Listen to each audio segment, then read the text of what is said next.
Khairul, mungkin program seperti apa nih dari organisasi konselor Sumatera Selatan ini melakukan pembinaan kepada penderita HIV/AIDS? Ya, jadi konselor HIV Sumsel pekerjaannya sehari-hari salah satunya adalah di klinik-klinik PCT namanya. PCT itu adalah klinik yang dibuat oleh pemerintah maupun lembaga masyarakat lainnya khusus untuk mereka yang mengidap HIV ya atau orang-orang yang belum. Contohnya adalah di rumah sakit RSMH, terus ada rumah sakit yang ada di Bahar, terus ada beberapa puskesmas. Ada Merdeka, ada Bom Baru, terus ada Dempo dan Sukarami dan lain-lain. Hampir di rumah sakit ada klinik itu ya? Tidak semua, karena tenaganya harus dididik. Harus mereka ada pelatihan baik itu dokter, perawat maupun psikolog, khusus untuk konselor. Jadi pendidikannya basisnya memang harus pendidikan orang kesehatan, tapi baru ada pendidikan tentang konselornya. Gimana sih? Karena menghadapi orang-orang yang pengidap HIV ini, terutama ODA, enggak semudah kita menghadapi pasien yang biasa. Ya. Karena memang stigmanya tadi, kalau sudah kena penyakit HIV, mati itulah aku. Tidak mungkin tidak mati. Karena dia tahu bahwa HIV itu yang dirusaknya adalah sistem kekebalan tubuh manusia. Nah, di klinik-klinik inilah tempat mereka salah satunya konsultasi. Ibu rumah tangga mau kawin dan lain-lain itu konsultasi supaya tidak ketularan penyakit HIV dan lain-lain. Termasuk orang-orang yang sudah berhubungan seks bebas atau berhubungan dengan orang lain atau dia makan narkoba suntik atau dia memang kelompok-kelompok LGBT yang tempat mereka konsultasi supaya tidak bisa menularkan ini. Nah itu salah satu klinik yang sekarang masih berjalan, itu yang gawikinya itu adalah konselor-konselor HIV.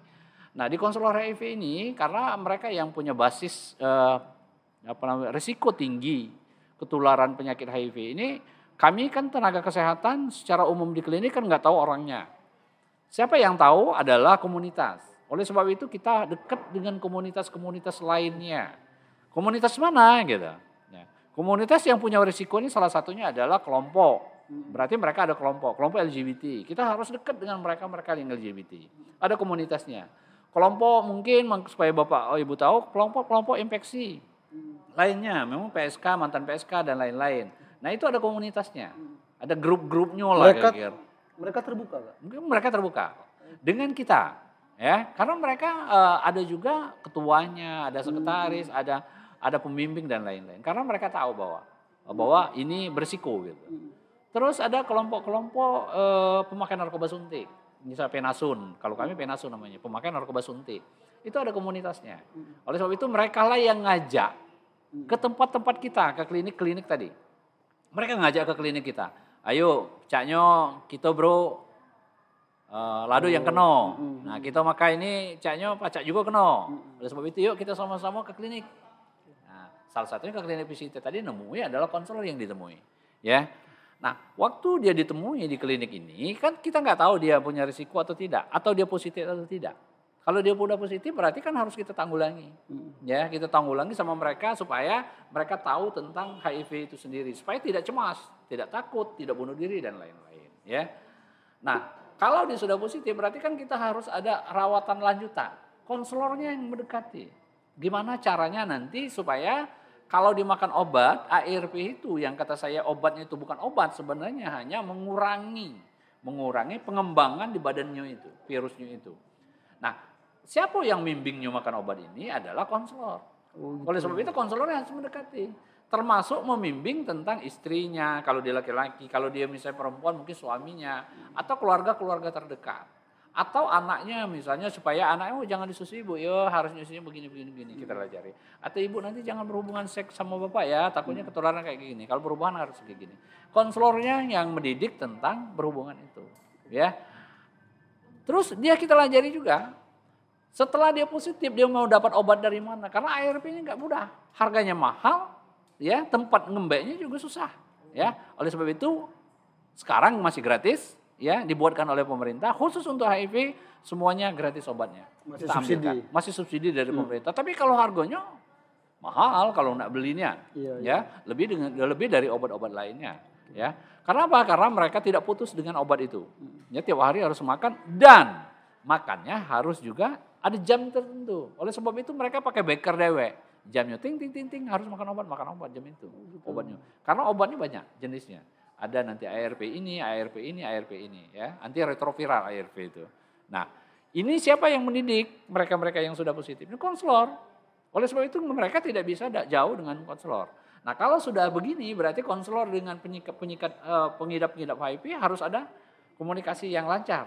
Harus ada pendekatan yang lancar, harus ada saling percaya. Karena apa? Karena nanti akan dikeluarkan.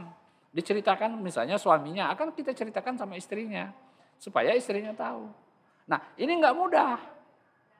Ya, kalau sudah positif suaminya, kita mau ceritakan sama istrinya, kadang-kadang suaminya, jangan dulu Pak, kakek Pak, aku belum sanggup. Jangan dulu Pak, belum sanggup. Tapi kau jangan berhubungan dulu ya suaminya. Nggak cerita sama bini, nggak sanggup. Apalagi mungkin bini uang rumahnya yang pengetahuan tentang HIV kurang. Oleh sebab itu siapa yang membimbingnya supaya dia bisa mengakui atau dia bisa menerima itu, salah satunya konselor. Konselor itu seperti perawat juga lah Kak ya? Perawat, ya itu kan pendidikannya perawat, dokter, bidan, psikolog. Pendidikan dasar ya. Tapi dia harus ada pendidikan lainnya tambahan, salah satunya adalah Cak Mano membimbing orang-orang yang HIV ini. Termasuk ilmu dan lain-lain. Nah, untuk di Kota Palembang memang kliniknya sudah berjalan, ya, konselornya sudah banyak. Yang tiap hari pasti ada yang positif. Ya. Setiap hari ada positif? Pasti ada yang positif. Positif baru? Iya, positif baru. Tapi ya tadi kita nggak boleh asal terlalu terbuka. Karena mereka jangan dijudge, supaya mereka nggak kecewa dan lain-lain. Karena kita masih nganggap mereka manusia biasa. Kalau dia kena penyakit tentang itu sama dengan orang-orang kena penyakit lainnya. Kena penyakit tipes, kena penyakit TBC, kena penyakit lain-lainnya. Karena apa? Karena mereka asal dia makan obat, itu dia tetap bertahan hidup. Tapi tidak tahu kita panjang umurnya baik, itu Allahu alam Tuhan yang menentukan. Ya. Asal dia tidak terinfeksi penyakit lainnya yang kau ceritakan tadi. Dia ninggalnya bukan karena HIV, tapi ninggalnya karena penyakit lainnya, penyerta. Misal, dia kena penyakit hepatitis, ya. Tapi karena dia sudah HIV di badannya ada, dia matinya atau meninggalnya karena hepatitis, ya. Atau kena TBC dan lain-lain. Seperti COVID ini Kak ya? Iya. COVID kan yang kalaupun meninggal itu karena penyakit penyertanya yang penyakit banyak. penyertanya. Ya, oleh sebab itu kayak COVID misalnya kita, hati-hati yang sudah ada penyakit duluan, penyertalah ya. Ya, nah supaya tidak tidak meninggal dengan penyakit itu. Kalau setiap hari itu ada yang penderita baru itu, jumlahnya cukup besar juga itu Kak. Cukup besar. Itu khusus warga Palembang atau ada beberapa dari pendatang itu Kak? Kita lihat dulu. Nah, tadi kata saya ada komunitas ya. Dari komunitas inilah kita. Kalau kelompok-kelompok, misalnya ada kelompok pemakai narkoba suntik, itu nggak bisa kita mengatakan dari Palembang. Ada juga pemakai narkoba suntik dari Jakarta, dari mana-mana. Terus kelompok mereka PSK dan lain-lain, kan PSK ini tidak semua dari Palembang, ada juga dari mana-mana. Terus kelompok misalnya LGBT mereka yang gym senang sama laki-laki ya, LSL misalnya ya, laki-laki suka laki, ya kayak gitu juga sama. Tapi kebanyakan kita lihat karena mereka kadang-kala sudah sakit dan lain-lain itu dia konsultasi karena dibalik ke Palembang, kadang-kala konsultasi di Palembang dia dapat. Oke, jadi pemirsa Joko Pedas, tayangan ini bukan mengajak pemirsa untuk berhubungan seks secara berganti-ganti pasangan seperti itu kayak. Ya. Karena tetap berhubungan seks dengan berganti-ganti pasangan itu sangat dilarang karena itu memudahkan berbagai penyakit menyerang ke tubuh kita. Jadi memang, namun demikian, jika seandainya ada nih di lingkungan masyarakat pemirsa ada orang yang mengidap penyakit itu, jangan khawatir karena masyarakat orang tersebut tidak akan menular selagi pemirsa tidak berhubungan seks dengan orang itu, berganti jarum dengan orang itu dan menyusui seperti itu.